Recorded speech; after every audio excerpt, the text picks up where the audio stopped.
اچھا ایک بات کی کہ یہ رسکی بھی زیادہ ہے, ریوارڈنگ بھی زیادہ ہے, لیکن کمپلیکس بھی زیادہ ہے.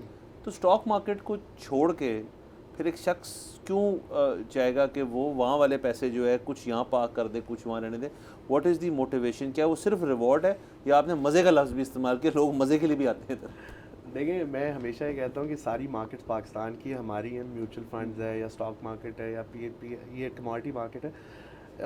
بیسکلی اسٹاک مارکیٹ سمپلر ہے ان دا سینس کہ آپ کو پتہ ہے کہ یہ صبح 9 بجے کھلنی ہے, 2 بجے بند ہونی ہے, 3 بجے آپ کے اتنے آپ کے جو ہے پروڈکٹس, اتنی کمپنیاں ٹریڈ ہو رہی ہیں, اس کمپنی کے آپ کو پتہ ہے کیا اسٹیٹمنٹ ہے, کیا چیز ہے.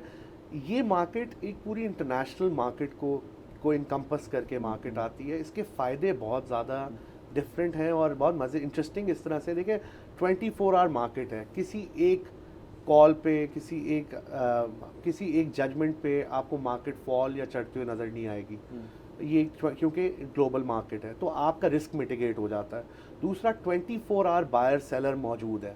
تیسرا ٹرانسپیرنسی ان دا سینس کہ کوئی ایک بندہ اس کو مینیپولیٹ نہیں کر سکتا. تو پھر چوتھا یہ کہ جس طرح میں نے پہلے کہا کہ آپ ایک کلک آف اے بٹن سے اگر آپ کو نہیں پسند آ رہا کہ آپ کو آئل میں ٹریڈ نہیں کرنا اور آپ کو ریئلائز ہو رہا ہے کہ میں غلط چیز میں نے خرید لی ہے, تو آپ نے ایک بٹن دبانا ہے اور آپ نے کمپیوٹر سے یا موبائل سے and you are out of the market. اور آپ دوسرے, جس طرح اسٹاک مارکیٹ بھی اب آن لائن سارا ہو گیا تو, لیکن اسٹاک مارکیٹ کی ٹائمنگ اس کی ٹائمنگ نہیں ہے.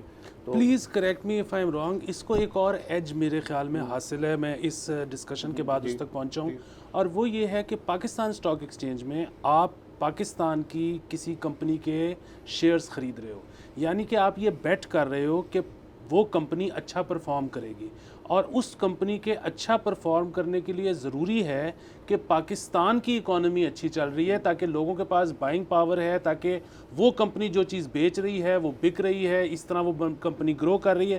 لیکن اگر پاکستان ہی کی اکانومی دگرگوں کا شکار ہے, اگر پاکستان کی اکانومی نہیں اچھی چل رہی ہے, اگر پاکستان کی اکانومی کی وجہ سے اس کمپنی نہیں اچھا نہیں چلنا, تو پھر آپ کیوں بیٹ کرو گے اس پہ؟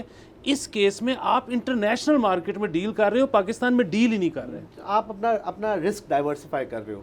یہاں آپ ریئل اسٹیٹ میں انویسٹڈ ہو, اسٹاک میں انویسٹڈ ہو, آپ اپنا ایک certain percentage of port folio ایک انٹرنیشنل مارکیٹ میں پارک کر رہے ہیں. آپ نے جیسے کہا کہ 4 سے 40 تک کموڈیٹیز اب آ گئی, شروع 4 سے ہوتے 40 تک آ گئی. تو جیسے اسٹاک ایکسچینج میں تو کہ کمپنی لسٹ ہو جاتی ہے, اس کا آئی پی او ہوتا ہے, وہ پبلک کمپنی ہو جاتی ہے, لسٹ ہونا شروع. اب اس کے اندر یہ آئی پی او والی چیز نہیں ہے, you have to go to S E C P. آپ سارے بروکر اکٹھے ہوں گے, ساری جو مرکنٹائل ایکسچینجز ہیں وہ اکٹھے ہو کے جائیں گی ان کے پاس, اور جا کے کہیں گی جی کہ ہمیں یہ کموڈیٹی لگ رہا ہے کہ یہ پاکستان میں نگلیکٹ ہو رہی ہے یہاں پہ بھی اس کی ایک انٹرسٹ ہے, الرٹ سے پاکستان میں نہیں ہے وہ کموڈیٹی, لیکن آپ لوگ چاہتے ہیں کہ آپ کی ایکسچینج پہ اور بروکرز کو ایکسیس ہو اس کے پاس. تو کیا ایس سی سی پی کی اتنا تھریش ہولڈ ہے کہ وہ اس 40 کو اگلے سال چاہتے ہیں کہ 10 سال بعد 50 ہوں, 60 ہوں, 100 ہوں؟ دیکھیں جو ابھی 40 کموڈیٹیز ہیں وہ مور دین انف ہے فار دا فورسیبل فیوچر. جو مین چیز ہے وہ اویئرنیس کی ہے, اس پہ ایکسچینج بہت کام کر رہی ہے, کیونکہ اویئرنیس ایکسچینج اور ایس سی سی پی دونوں مل کے جو ہے کہ کلائنٹ کو ایجوکیٹ کرنے کی یہ بھی ایک ایونیو ہے. باقی پروڈکٹس تو بہت سارے ہیں, بٹ ان 40 کی پہلے ہم انڈرسٹینڈنگ اگر لے لیں, جس کو اس کا فائدہ لے لیں, تو پھر میرا خیال ہے وہ بھی مور دین انف ہے فار دا ٹائم بھی. اچھا, کسی بھی کموڈیٹی میں آپ لانگسٹ کتنی پوزیشن رکھ سکتے ہو, کتنے مہینوں کی یا سالوں کی؟ دیکھیں یہ فیوچرز مارکیٹ ہے جس کی پرائس اسپاٹ مارکیٹ سے ڈٹرمن ہوتی ہے. ہم اسپاٹ نہیں کراتے, فیوچرز کا کام کرا رہے ہیں, تو 2 یا 3 مہینے تک آپ رکھ سکتے ہیں پاکستان میں.